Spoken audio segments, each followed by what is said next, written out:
was easy.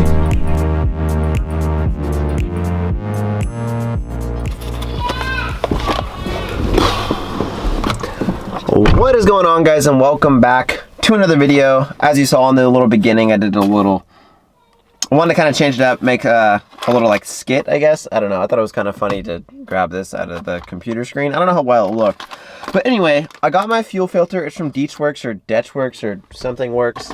It is the 40 micron steel fuel filter. So it is a direct replacement for the OE Subaru one. It's a drop-in for a 6.7 WX and I believe 4.7 STI. For sure my car. Either way, there was some people wondering, is it okay to use this one? And obviously Rally Sport has it as a direct fit. So I believe they recommend at least 100 micron fuel filter for an in-tank fuel filter. And then I believe that what they were saying is they want the less the micron, the closer it pretty much gets to the injectors, if that makes sense. So if I was going to have another one, like an inline fuel filter, you'd want to step it up to like a 10 micron fuel filter that's going to be inline instead of the in-tank, which they think a 40 micron is good. Pretty much this means, I believe it's the more condensed the screening is, the more filtration, if that makes sense. Anyway, I hope that made sense. I don't know too much about fueling, but I obviously was looking it up and I did some research, was looking at the frequently asked questions and I found some information. So that's pretty much that. What we're going to be doing today is replacing my fuel filter. So obviously we're going to have to do a little bit of work here. I assume it probably won't take more than an hour if I had to guess. We got to get the whole fuel pump assembly out on the fuel sender, and then once that's out, we can replace this guy. And then we're going to be checking out my fuel pressure and see if it has raised. Because pretty much, if you guys didn't know, my fuel pressure was significantly low. That's what I think was causing my my lag or my hesitation while I was getting into boost. So hopefully this fuel filter is going to aid that. It's going to help that. And then we'll go for a drive. We're going to check out my fuel pressure while we're driving and see if those numbers are looking better and see if my symptoms are gone. Let's go ahead and do it.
Okay, so I finally got the sender out. I had that just in case it was going to be leaking everywhere, but it really wasn't. But I obviously had like some towels down because there's obviously going to be some residual fuel.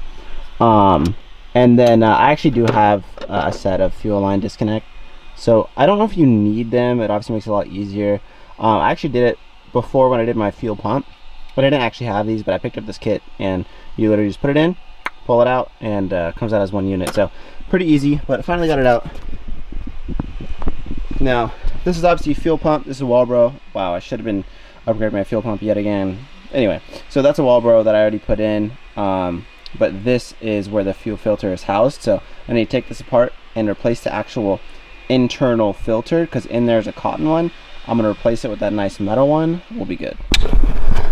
Quick warning, this screw here that I had to take out, right? There was one holding this little bracket on, took that off, no big deal. This is a Phillips here, but it was on there super tight. Obviously it's never been taken off, so I did have to whip out the impact driver literally just to get it off. So fair warning if you're doing this.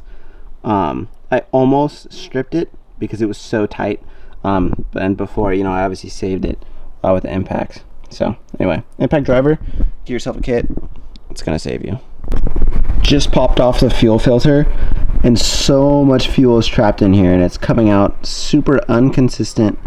You could see it looks dirty, looks disgusting. It's supposed to come out in nice droplets. It's coming out really not in a consistent fashion, so I don't know. I'm assuming it's obviously clogged, super dirty. It's never been changed, so we're gonna change it out, hoping this is my problem. All right, so it started getting real again. I had to clamp this thing down to actually get it off. This white part does actually rotate. I had to call Deetsworks just to make sure, because it's very tight. So what I had to do is these little tabs are behind these metal ones, right? The plastic ones are behind the metal ones, so this is all ready to come off. But what you have to do is turn it counterclockwise. But what I did is I got a little flathead, I started tapping it to rotate it to start it, and then I just grabbed a pair of these guys here. These ones are pretty good. These ones are snap-on, so they typically hold things very well. So I would honestly recommend investing in some nice tools because it's going to help you in the long run. So what you do, I just squeeze down on this guy right there and then twisted it, and I'm ready to go. So now I believe I'm going to take this right here. There's that old disgusting cotton or cardboard filter. We're going to get this guy replaced, new O-ring as well, and a new spring, which is going to be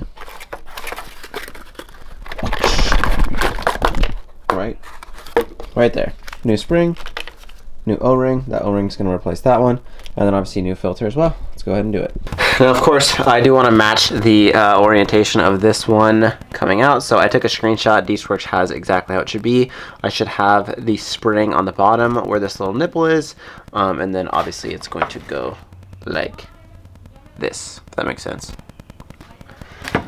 And this one I haven't taken out yet, so that one, that's the old one. That's the new one. Obviously you can tell that's what it looks like. So this side goes down. Bam. That guy goes down. This guy is trash. Go ahead and replace this as well. Okay, finally got that new steel 40 micron Deetsworks filter installed.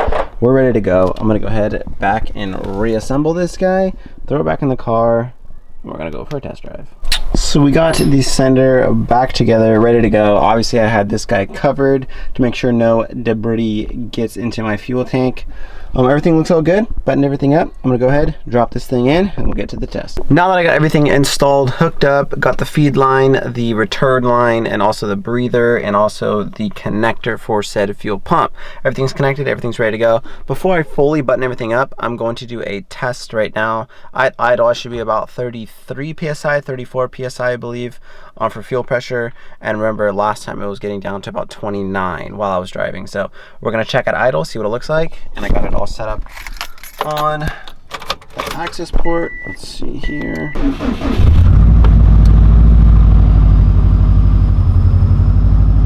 Definitely a lot higher than it was, so I'm happy about that, but obviously I need to let it settle down, let the idle air control kick in, and let the RPMs drop and see what it looks like. And there you go, it already dropped to around that 30 range, 32, 33. So fuel pressure is actually looking good at idle right now, which I'm really happy about. I'm gonna let it fully warm up and see what the numbers are at, and then I'll go for the drive and I'll keep an eye on the fuel pressure to see what it is. If it goes below that 29 range, wow, that seatbelt's really annoying. Hold on. Again, I'm looking for the fuel pressure to not drop below, not get in the 29 range, and especially obviously getting into boost and stuff like that. It definitely should never get that low. So fuel pressure is looking pretty good so far. We'll go for a drive and see what happens.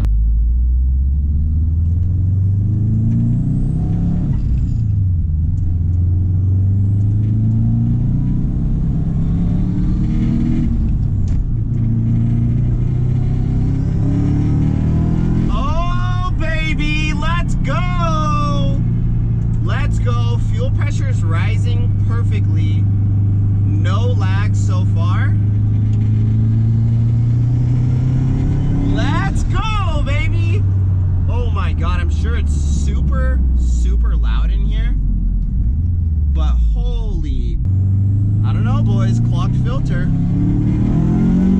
Holy shit! Okay, so that was definitely part of the problem.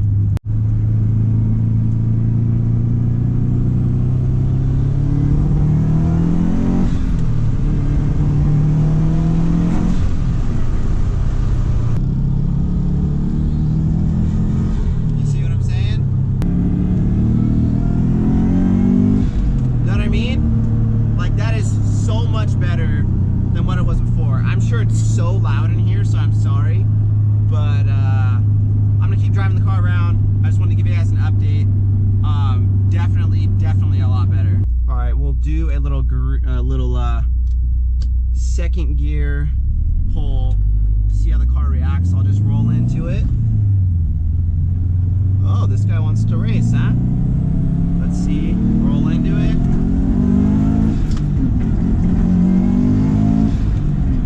Holy shit. This thing is honestly this thing is pretty freaking wild now, I'm not gonna lie. We made it back home. The car, as you guys saw, obviously progressively the more pulls I did, the smoother and smoother it got. So I'm gonna drive it for the next couple of days and hopefully it all pans out and the car adapts and it's happy. Obviously it significantly drives way better now with the replacement of the new fuel filter, and I also data logged just to compare my numbers, which I'll go over at the end of the video. I tried to drive the exact same as I was before. Did about a second, third gear pull a few times on the data log, so I'll compare the numbers left and right. But also I was live looking at the fuel pressure while I was driving, and it built boost properly towards like the final pulls that I was doing.